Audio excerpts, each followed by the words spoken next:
एक व्यक्ति हर समय दूसरों में कमियां खोजता रहता। सबकी निंदा करना, नुक्ताचीनी करते रहना, यही उसका स्वभाव था। समय पर माता पिता ने उसका विवाह कर दिया, तो अब वह पत्नी के हर काम में नुक्स तो निकालता ही, पति होने के नाते उसे हर बात पर डांटने का हक भी मिल गया था। उसे उसे पत्नी का बनाया भोजन बेस्वाद लगता, घर के हर काम में कमी ढूंढ लेता। वह देखने में अच्छी थी तो वह पत्नी की आवाज का ही मजाक उड़ाता। सब परिचित उसकी पत्नी की प्रशंसा करते थे, सिवाय उसके। उसे अपने मित्रों की पत्नियां सर्वगुण संपन्न लगती, पर अपनी पत्नी बात करती तो वह उसे मूर्ख कह खिल्ली उड़ाता, और चुप रहती तो उसे असामाजिक कहता। पति के व्यवहार से वह उदास रहने लगी। तो क्या हर समय रोनी सूरत बनाए रखती हो, कहकर उसे टपटता। सारांश यह कि उसे अपनी पत्नी में दोष ही दोष नजर आते थे, और वह पत्नी से छुटकारा पाने के उपाय सोचने लगा, ताकि वह किसी स्मार्ट और समझदार स्त्री से विवाह कर सके। परंतु वह यह भी जानता था कि तलाक लेने में अनेक झंझट हैं, और बदनामी होने का डर अलग से। उसमें खर्च और समय दोनों लग जाते हैं। इसके साथ ही तलाक देने से उसे दूसरा विवाह करने में भी समस्या आएगी। अतः वह चाहता था कि कुछ ऐसा किया जाए कि काम भी हो जाए और उस पर कोई लांछन भी न लगे। उसकी करीबी मित्र मंडली में एक डॉक्टर भी था। सो एक दिन वह इसी मतलब से अपने डॉक्टर मित्र से मिलने गया। उसे अपने राजदार बनाते हुए कहा कि कोई ऐसा जहर हो जो धीमा असर करता हो, ताकि किसी को संदेह न हो और पत्नी से छुटकारा भी मिल जाए। डॉक्टर ने पहले तो समझाने की कोशिश की, परंतु वह अपनी बात पर अड़ा रहा कि उसकी पत्नी सुधर ही नहीं सकती।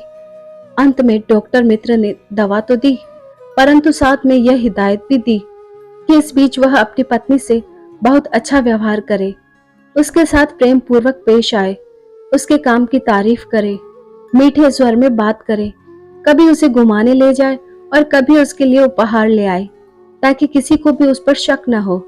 यूं 20-25 दिन बीते होंगे कि पति परेशान सा उसी डॉक्टर मित्र के पास गया और बोला, अब तो वह पूरी तरह से बदल गई है। भोजन भी अच्छा बनाती है, मीठी बातें भी करती है। हम एक संग सिनेमा देखने गए और 4 दिन के लिए शिमला भी गए। बहुत आनंद आया। ऐसी पत्नी ही तो मैं चाहता हूँ। मैं उसे किसी भी हालत में खोना नहीं चाहता। मेहरबानी करके कोई ऐसी दवा दो जिससे कि उसके अंदर गए हुए जहर का असर खत्म हो जाए। वह अपने डॉक्टर मित्र से मिन्नतें करने लगा। इस पर डॉक्टर ने राज खोलते हुए बताया कि जो दवा उसने दी थी वह वास्तव में जहर था ही नहीं, बल्कि ताकत का पाउडर था। अतः तुम बेफिक्र रहो, तुम्हारी पत्नी को कुछ नहीं होगा। तुम्हें उसमें जो इतने नुक्स नजर आते थे, दरअसल वह सब तुम्हारे अपने नजरिए के कारण ही था। हम सब मित्र तो पहले से ही उनके गुणों से प्रभावित थे। तुम उससे हमेशा दुर्व्यवहार करते थे, तभी वह अप्रसन्न रहती थी। हमेशा की डांट फटकार के कारण चिड़चिड़ापन आ गया था उसमें। तुम्हारे बुरे व्यवहार के कारण वह दुखी रहती थी। बिना कारण उस पर चिल्लाते थे तो वह भी कभी तो उत्तर देगी ही। अतः बदलने की जरूरत उससे अधिक तुम्हें है। स्वयं को देख लो।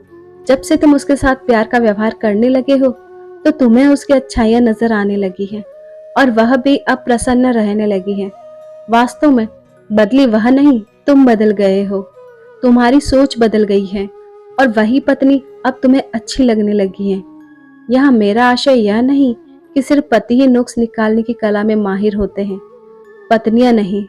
पर हाँ, पुरुष प्रधान समाज होने के नाते हमारे समाज में पुरुष का पक्ष ऊपर रहता है। चाहे तो आप यहाँ पति पत्नी की जगह को अदल बदल कर भी रख सकते हैं। कुछ लोगों की आदत ही होती है दूसरों में हर दम नुक्स निकालते रहने की, दूसरों में गलतियां खोजने की। कभी आपने मक्खी को ध्यान से देखा परखा है? वह किसी उपवन में जाएगी तो फूलों को नहीं निहारेगी, सुगंध की तरफ आकर्षित नहीं होगी, बल्कि इधर उधर किसी कचरे के ढेर को तलाशेगी और दुर्गंध का पीछा करती सीधे वहीं पहुंच जाएगी। हम मनुष्य हैं, दूसरों की गलतियां ही ढूंढते रहने से आप अगले की जिंदगी तो खराब करते ही हैं, साथ में अपना भी नुकसान करते हैं। धन्यवाद। आई होप आपको हमारी ये कहानी पसंद आई होगी। तो हमारे चैनल को लाइक शेयर और सब्सक्राइब कीजिए और बेल आइकन को प्रेस कीजिए, ताकि ऐसी और स्टोरीज आपको मिल